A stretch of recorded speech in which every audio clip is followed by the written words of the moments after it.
What's up, guys? Manic here from Manic Conspiracies. Today, we're going to be talking about a story that absolutely blows my mind. And we're going to be kind of going through it and picking different sections and talking about them. And it's a very famous story. I'm sure you've all heard of it. And it's the famous Jamison family that went missing. And I'm going to explain it so you can remember. But so basically, this happened in 2009, and this family, the Jamison family, disappeared into the woods of Oklahoma, leaving behind a set of bewildering clues, which they did. I mean, this whole case is remains unsolved. It's so interesting and weird and okay. So basically, they were living normal lives until the night they went missing, which was October 8th of 2009. So that day, all three of them mysteriously disappeared from their home with no indication of where they could have possibly gone. After a few days of searching, the police turned up the family's pickup truck, but it only raised more questions than it actually answered. The truck was found in Latimer County, about an hour drive from the Jamisons' home. The family had recently been looking in the area to buy 40 acres of land where they plan to live inside a storage shed they already own. So I'm going to stop right there. This is already weird because why would you buy a storage shed that you wanted to live in when you have a child, wife? That doesn't make sense to me. And the fact that it is strange makes me think maybe they were running from somebody. And that's going to come out more when we get through this a little bit. But it's just, I found that very strange that they wanted to live inside a storage shed. Now, it would be something if they wanted to live inside a storage shed because they had to, because they wanted to buy 40 acres of land to build a house on. But the items discovered inside the actual truck seemed to indicate that the couple had not planned to be away from the truck very long. Inside, investigators found their IDs, wallets, phones, Sherilyn's purse, and the family dog, which was malnourished but still alive in the backseat of the truck. So clearly, this had been a while after they, went missing and when they found the truck, because the dog was he was in very, very bad shape, on the verge of death when he was found. They also found about $32,000 in cash, which does kind of make sense to me because they were going to buy 40 acres. I'm not actually sure, 40 acres, how that would work, but they could be putting a down payment on it or something.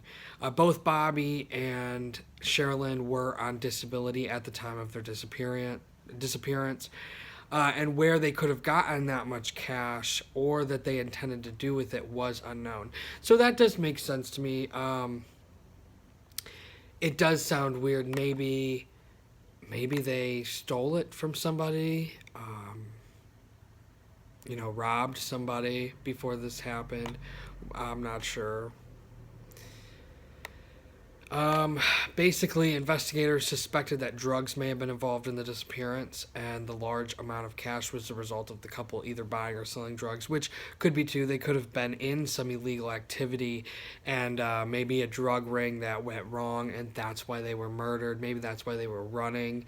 They were running from somebody who was after them, possibly. I'm not sure. But they couldn't explain why they would have brought their daughter along with them, and it was impossible to tell from the condition of the truck if they had left voluntarily or had been forced out of the car by someone else, perhaps leaving their belongings behind while under duress. I think maybe they were in some deep shit if they were in some illegal activity, and Possibly somebody was after them, like I said before. But the only reason I could see them getting out of the truck voluntarily would be if they had something to bury, or they had something to get rid of. Other than that, they could have been forced out. Maybe that person was stalking them, was, actually, following them that night. We are not sure. A search party was formed, and investigators combed through miles of woods and surrounding area looking for any trace of the Jamison family, but they did turn up nothing. The case did go cold until November 16th of 2013. That day, just 3 miles from where the truck was found 4 years earlier, hunters had stumbled upon the partial skeletal remains of 2 adults and 1 child. Forensic testing proved they were the skeletons of the Jamison family, but due to the state of decomposition, the cause of death could not be determined. So the police did go back into the case. They uncovered a strange security video that was taken outside of the Jamison home that night, the night they left. In the video, the couple is seen going back and forth between the house and truck, packing up their belongings.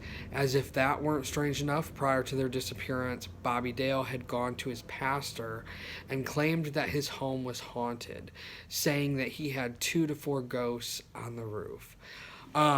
Very strange statement.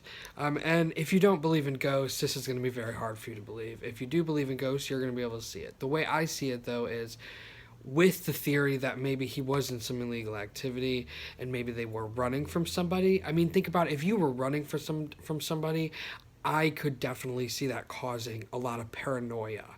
And maybe saying the 2 to 4 ghosts on the roof, maybe he was paranoid that somebody was following him, but it wasn't real enough for him to realize that they were people, not ghosts. If that makes sense to any of you guys. But, so Sherry Lynn, which is his wife, had also purchased a satanic Bible, allegedly as a joke. However, Bobby Dale confessed to his pastor that he had read it, leading some people to believe that witchcraft may have been a factor in their deaths. That's kind of hard to believe unless you do believe in witchcraft. I don't dive into dark craft or anything that would cause things like that. So I'm not sure about that part. Sherilyn's mother, Connie, believed that the Jamisons had somehow gotten entangled with a cult and were murdered by violent members, but she never named a cult, and no evidence has ever been discovered to support the theory. Cults, it could have happened. If they were involved with some kind of satanic thing, I could see that happening. But more so, I feel like the money wouldn't really connect them to a cult. Unless they were maybe doing something illegal for the cult and getting paid for it. That could be something as well. So there are other theories to this. Police did look into the theory that it had been a murder-suicide. They uncovered an angry letter written from Sherry Lynn to Bobby that was 11 pages long. This led them to speculate that Bobby Dale had driven his whole family into the woods, murdered his wife, daughter, and then himself. But this theory couldn't be proven. I think it is a very good theory and a very good possibility if he was having paranoia, and kind of like, So, another hypothesis considered was that Bobby Dale's father, Bobby Dean Jamison, had been involved. Bobby Dale had filed a protective order against his dad, claiming that he had threatened to kill him and his family, and that they were afraid for their lives. Bobby Dale's petition for a protective order paints the picture of a very dangerous man who thinks he is above the law and was involved in prostitutes, gangs, and meth.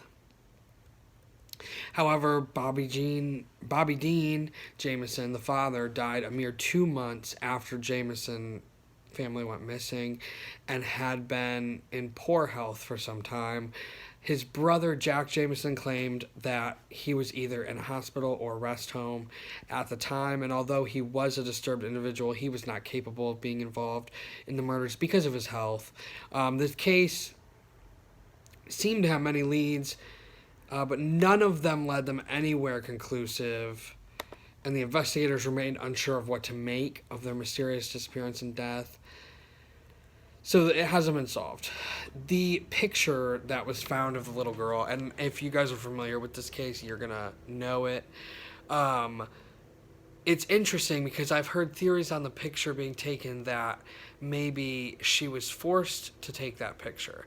To me, what it seems like, because of the angle of the picture, and if you look up this picture, you're going to know what I'm talking about.